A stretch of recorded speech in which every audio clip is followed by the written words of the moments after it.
of the Exotico. Hello, McFly, is anybody home? Really? A male wrestler who takes on a decidedly feminine attribute, wears female attire, and projects a stereotypical homosexual attitude that directly flouts the macho sensibilities so intrinsic into Latin American culture, and what I believe to be one of the bigger mistakes or biggest mistakes of luchador. Whether you like it, you like its history. I don't care what color you are, what religion you are, what side of the aisle you're on, how you vote, what you look like, where you come from. I don't give a shit about any of that. And you too, this is for you if you censor me. I don't care about any of that. Who you are, what you look like, where you come from. Just don't jam it down my throat. And this is half of the problem and more of the problem than what's going on in today's society. But I'm not here to talk about that. I'm here to be a temporary distraction, a stress reliever. You do you, live and let live. But if that's how you define your character and the only thing you identify with, then you got a fucking problem. In order to get respect, you have to start with respecting yourself. Once you do that, you open other people's minds to respecting you. Everybody wants to talk about therapy, mental illness, all these different things, mental health that's going on. Yeah, of course, a lot of it is reality and truth. But when you lean on that and identify that, and that's your only problem, then I think that you have a problem. And it's an escape and a term that's used in today's society to escape the criminals and the people that are sick and belong locked up in certain areas. This isn't hug-a-thug. People are legitimate, you go get help, it works. I'm certainly not against anything like that. But if that's how you identify, that's another subject for another time. So I'll just say that to say this. And if you're watching and you don't like it, you can change the fucking channel. If you like it, hit the like button. And I'm glad you're here. I don't mean to cuss, I really don't. It's Friday night, man. Friday night.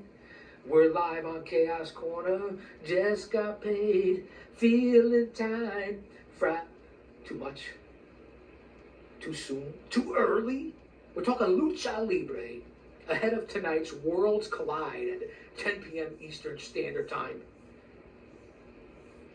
Again, getting back to the Exoticos is something I really don't go for, but I get it. Although the feminized, pseudo-gay wrestler is also a traditional heel character in American wrestling as well, and Lucha Libre, the Exoticos take on a much deeper implication, flying in the face of Latin masculinity as they do, which is an issue in itself. Also distinctively in its manner in which legitimately gay performers have adopted the Exotico characters as part of their actual lifestyle. Although the trope has existed since the 40s, Exotico luchadors have been openly proclaiming their real-life sexual preference since the 80s. And in a sign of more progressive times, they have also come to be portrayed much more often as technicos rather than rudos. And that's part of the problem of today's society. And we see what's going on with all that when the minority takes over the majority. Again, another subject for another time. Thanks for being here. I won't get into all that. The business expands, and again, we're about 20 minutes in. I won't be too long here. This is a test run for the lives that I haven't done in a year or two, so I'll be back doing live original content here from Chaos Corner. EMLL, CMLL reigned supreme and uncontested over the Lucha Libre business for decades, maintaining friendly relations with American promoters. The Luderoths were among the founding members of the National Wrestling Alliance in 1948. And in the 1950s, when Salvador Chavo Luderoth Jr. had taken over, the NWA had granted their company control over the World Light Heavyweight, World Middleweight, and World Welterweight Championships, which is a lot of things that I like and I think need to come back today, is weight classes in the world of professional wrestling. I think it would mean a lot, be a lot more entertaining, and you could separate.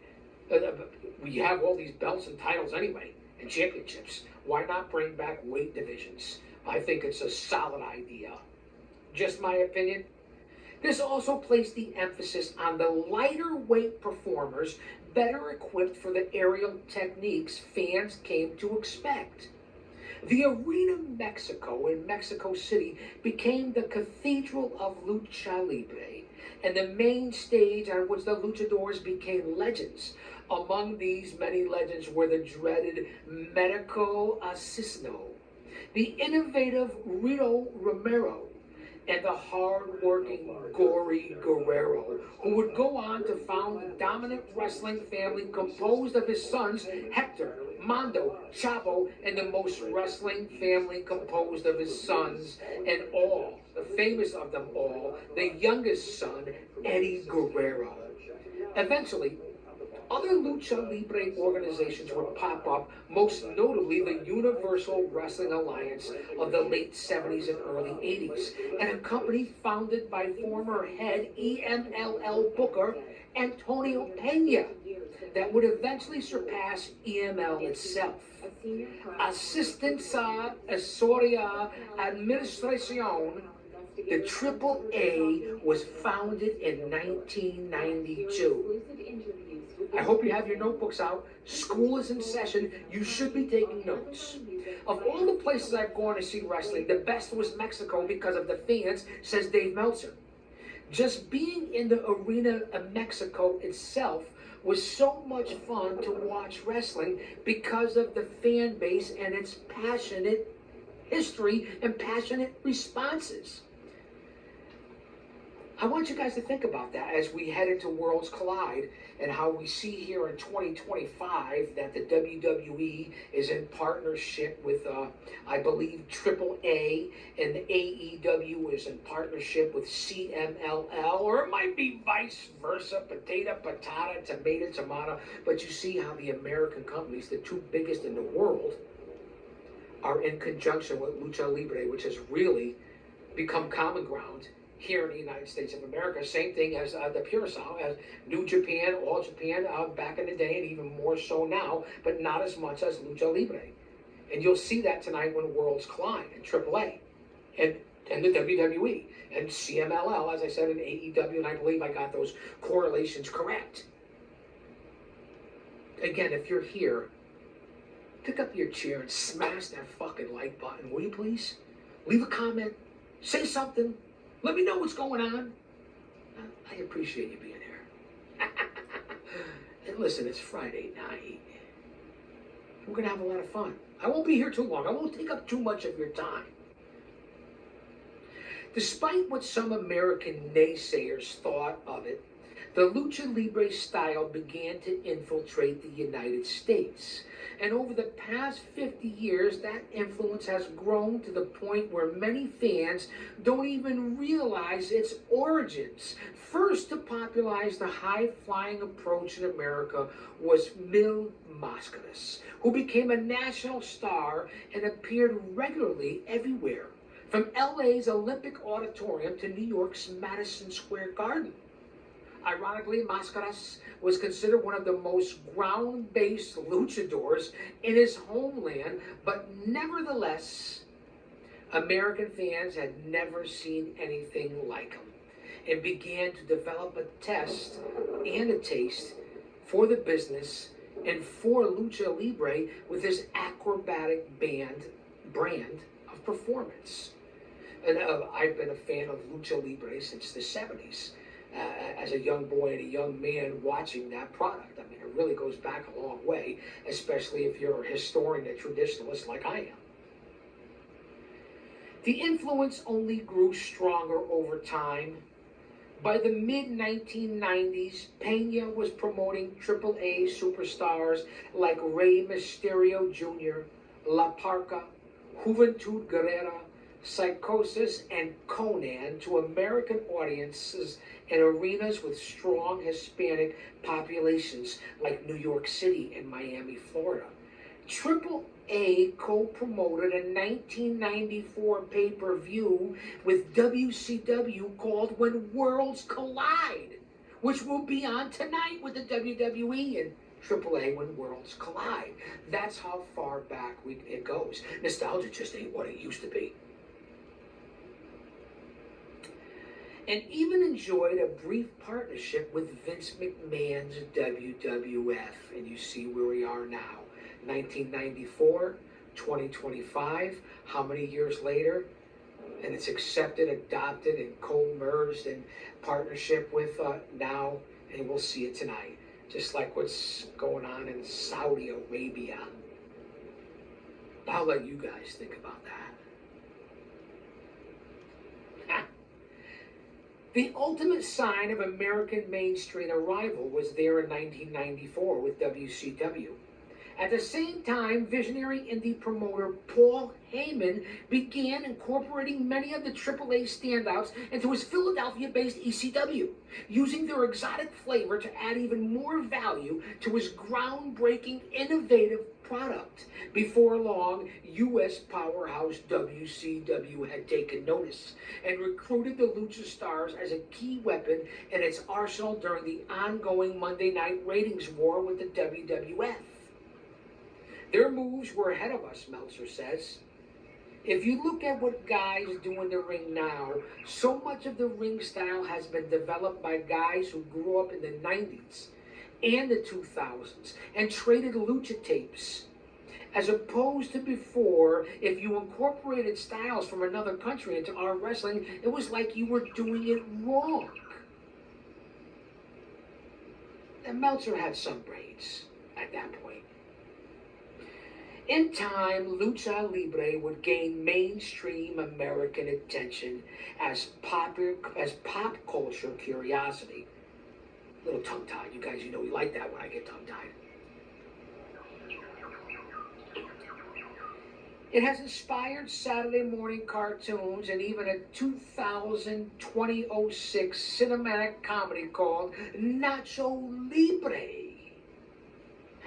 Starring Jack Black as a Catholic priest who becomes a luchador to help support his church, inspired by real-life Sergio Gutierrez Benitez, who performed for more than 20 years as the masked Fray Tormenta. You won't learn this anywhere else except here on this channel.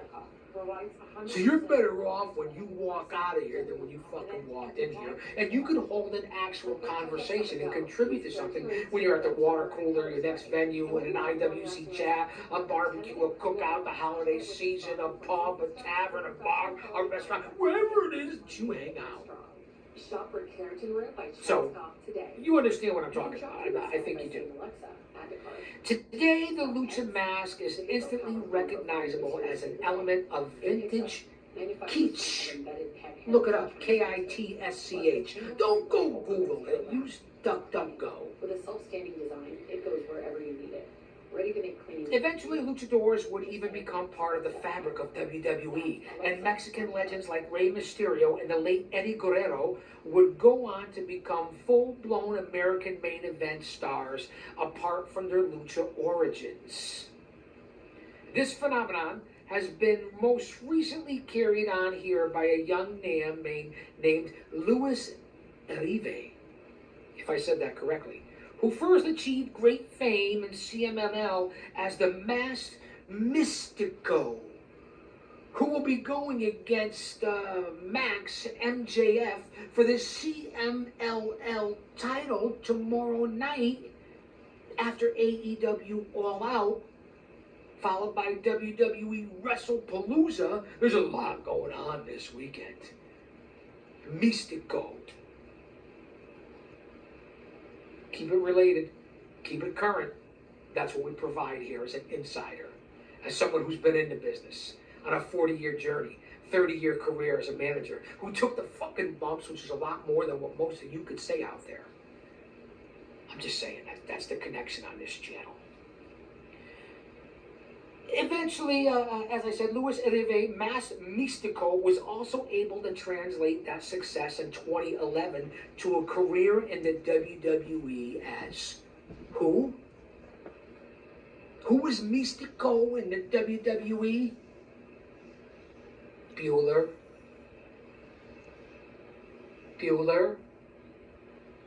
Anyone? Sin Cara. I know that some of you knew that. We're 30 minutes in here. We're about to get off the air. This is a test run for Chaos Corner Live, leading into Worlds Collide tonight, talking Lucha Libre and its effect on the United States and the sport of pro wrestling. Ironically, Uribe parted ways with WWE in 2013 due basically to a combination of injuries and creative differences. And the company opted to bestow the Sin Cara identity on an entirely different performer, thus reinforcing that when it comes to Lucha Libre, the persona is most definitely of greater importance than the person. As I read to you and express to you and expose to you some lucha luminaries, whether masked or unmasked. And I mean, these guys were larger than life personalities, which helped turn Mexico into a unique professional wrestling hotbed. Kind of like the greater New England tri-state northeast area here in the shadows of Titan Towers. Names such as Blue Demon, Cybernetico, Cien Caras, Gory Guerrero, Gran Hamada, El Hijo del Santo, Juventud Guerrera, Conan, El Médico Asesino, Mil Máscaras, Místico, La Parca, Pero Aguayo, Psychosis, Rey Mysterio Jr., Rito Romero, El Santo, El Cico de Leco, Super Crazy, and Ultimo Dragon. You like my accent there? As you roll the R's, roll your tongue. That's how you get it done. And I could go on to the Saint El Hijo del Santo, El Santo, the silver masked one. But I don't want to get too crazy here. I know SmackDown is coming on, and I certainly know that Worlds Collide, when Worlds Collide will be on in a few hours, and I'll be watching that.